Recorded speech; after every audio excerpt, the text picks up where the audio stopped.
سؤال محيرني من فترة طويلة جدا. ايش اللي مضر اكثر، السكر او الدخان؟ وعشان نعرف خلونا نروح نشوف عدد الوفيات بسبب الدخان وعدد الوفيات بسبب اكل السكر.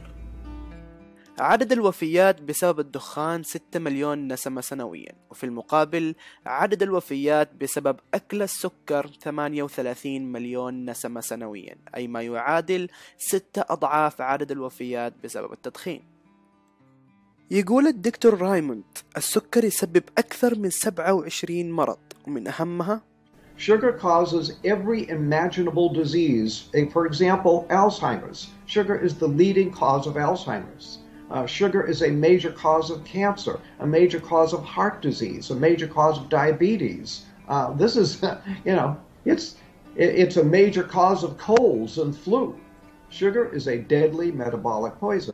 يضيف على هذا الدكتور رايموند إنه ملعقة واحدة من السكر تضعف الجهاز المناعي 50% لمدة ساعتين.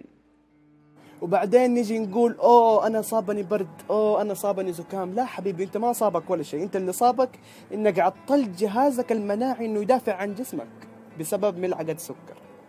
ويقول دكتور التجميل فرانك براند إنه السكر هو المدمر الأساسي لمادة الكولاجين، واللي هي الغذاء الأساسي للبشرة، فبالتالي راح تزيد نسبة التجاعيد مع العمر المبكر. في ناس هيجي يقولوا لي طب صالح، جسمنا يحتاج السكر، لازم ناكل ولو شوية. لا، جسمنا ما يحتاج السكر هذا الأبيض السم هذا المميت، جسمنا يحتاج السكر الطبيعي، الفواكه وبس. والسؤال المنطقي الآن اللي يدور في بالنا، ليش ما قد سمعنا عن أضرار السكر بقدر ما سمعنا عن أضرار التدخين؟ وأحد أهم الأسباب إنه أكبر الشركات المصنعة للسكر هي الداعم الأول والقوي لمجلس الكونغرس الانتخابي في أمريكا، فبالتالي الحكومة بتحميهم.